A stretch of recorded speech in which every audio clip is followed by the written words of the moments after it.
Alright, coming from all of those agile classes, Warrior initially felt bad. At least until a kind viewer pointed me in the right direction and told me to just use the Basic Mace Attack combined with Boneshatter to explode packs of mobs. Once I got to the endgame, I wanted to mix things up though, and preferably start using some of the warrior's other abilities. And despite being a Warbringer, I didn't want to rely on Warcries or Totems. So instead I focused on the passives that make me way more survivable, as well as those that help me break armor almost instantly. And this does come with the added benefit of being able to use whatever skill we want. In my case, I went for Stampede, which has seen its support gems nerfed in the past month, but still works pretty well. Now, before we take a look at the skills, just know that this video is meant to be a blueprint to make your very own version of this build. And with this one, that means that you can even change around every single ability based on your own preferences. If you'd rather see my exact setup, then go check the build planner in the pinned comment. Alright, let's go over the skills and start with the one that will be spamming the most. Stampede, which will let you charge forward while creating patches of Jagged Ground and end with a slam that should explode all of those patches at once. There's actually two ways you can beef up this skill, and whatever you choose will have an impact on some of your other support gem choices. Right now, I am using Heft and Brutality, which both add a significant amount of physical damage, but you could instead replace Brutality with Fire Infusion and Primal Armaments, which is gonna increase your overall DPS slightly and free up Brutality to use with Hammer of the Gods. The downside of this second approach is that you need an extra link to get the most out of Stampede though. So until I can 5-link Stampede, I'm keeping both Brutality and Heft, and I'm currently combining those with Martial Tempo to cut down our attack time and Aftershock to increase the odds of casting one by 25%, which means that with a 20% quality gem, we get a 55% chance to cause an Aftershock.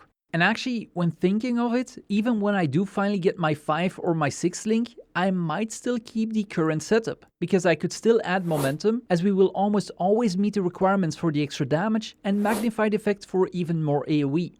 By the way, also note that if you're checking older guides, some of them might still recommend picking up Armor Breaker, which in all fairness still works, but was nerfed quite significantly in that it can't trigger its own explosions anymore. So it still works, it just isn't as good anymore.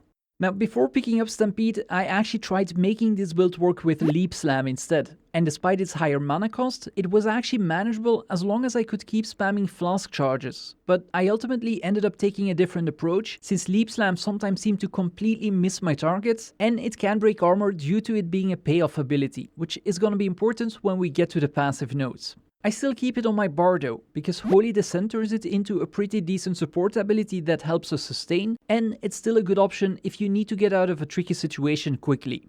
Now, when you're stampeding, chances are that any monster that survives will be primed for a stun, which is why we're also gonna bring Boneshatter. And don't underestimate the damage this ability can do, by the way, because it can more often than not finish off rares that are still well above 50% HP. And you can use any support gems that you like with this, but I went for the ones that increase damage nearest to the enemy I'm stunning, as well as one that's guaranteed to cause an Aftershock.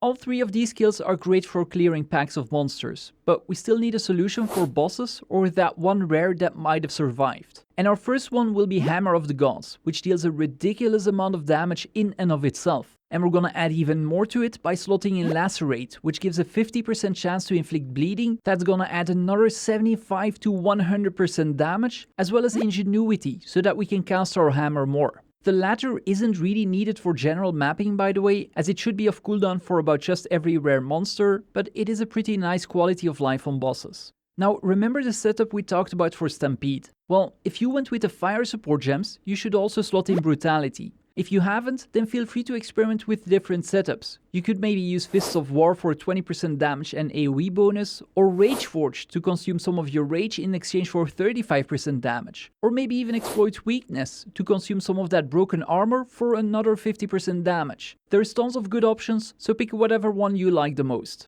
The one major downside of the hammer is its relatively lengthy cooldown, even with Ingenuity slotted in. So we're also gonna pick a Perfect Strike, which might take some getting used to, as you will need to release the ability at the right time to get the most out of it. And we're gonna make that even a bit harder by using Window of Opportunity, which is gonna reduce that window, but does give you a significant damage boost in return. As with the hammer, there's a ton of good options for this ability. I'm currently using Heavy Swing and Execute, but feel free to experiment once more.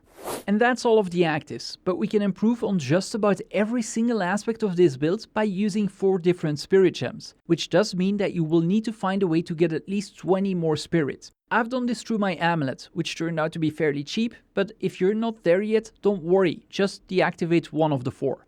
The first thing we're gonna focus on is clear speed, which we can improve on with Herald of Ash, as it's gonna cause explosions and ignite monsters every time we overkill one sufficiently. For now, I've added Magnified Effect and Fire Mastery to this, but I will probably repurpose the former for Stampede once I can. Next, we're gonna add Overwhelming Presence, which is gonna make stunning and inflicting ailments easier. And since my amulet comes with 45 extra spirit, I also decided to add Vitality for some extra sustain, although maybe Cannibalism might be a solid alternative as well. This extra regen from Vitality will help with Berserk though, as we're losing a bit of life every time we're not losing Rage. In exchange for that, we do get a good chunk of Life Leech and a massive boost to our damage by making Rage way more effective, which we'll be able to build thanks to some of the passives we're gonna pick up later. And to put this into perspective, whenever I'm at 30 Rage, my Stampede does about 8.2k DPS instead of 5.6k, so it's definitely worth the investment in my opinion. Lastly, I've also been running Time of Need for some extra sustain and cleanse. I wouldn't say this is strictly necessary, but it's a nice to have, and the benefits tend to add up over the course of a map.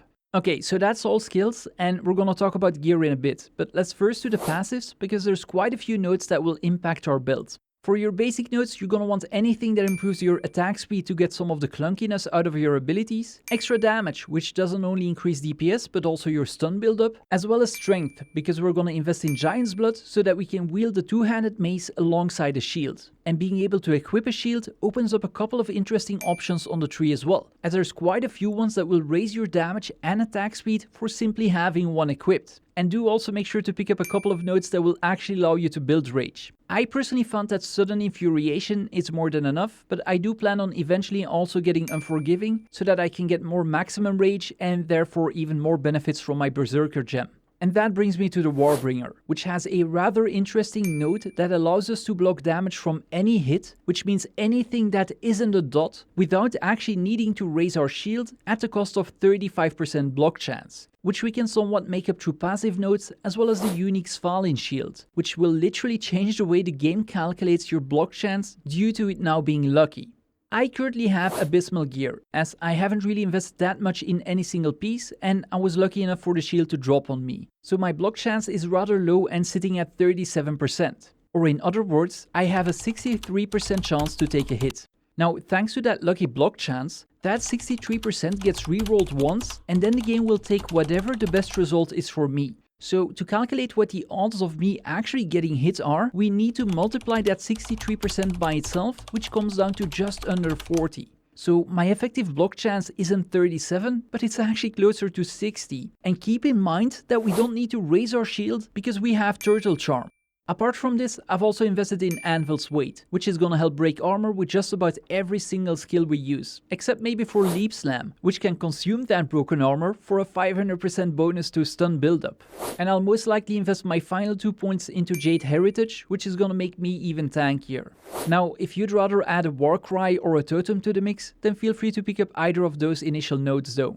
And that brings me to the gear, and we've already talked about Svalinn, which is arguably the most important piece. All of the other pieces are fairly flexible, as long as you make sure to cap your elemental resistances and get as high of a defensive stand as possible. One thing you will want to look out for though is getting extra strength on as many pieces as you can, because Giant's Blood is gonna triple the requirement of your weapon. Now you could also partially mitigate this by using the Black Sun Crest Helmet, which can increase your strength by up to 15%, or the Titan Rod Armor, which can increase it by up to 30%, or maybe even combine both.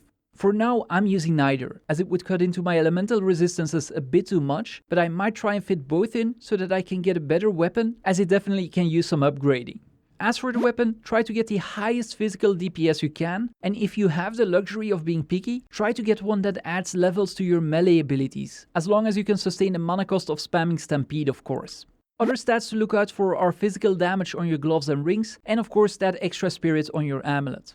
And that's actually about it. There's probably still a lot to be improved, but I haven't really been in danger whenever I'm clearing maps, and I haven't struggled on bosses either. My next steps are probably finding ways to get a better weapon, as well as improve my block chance, which I'll then show in a future guide.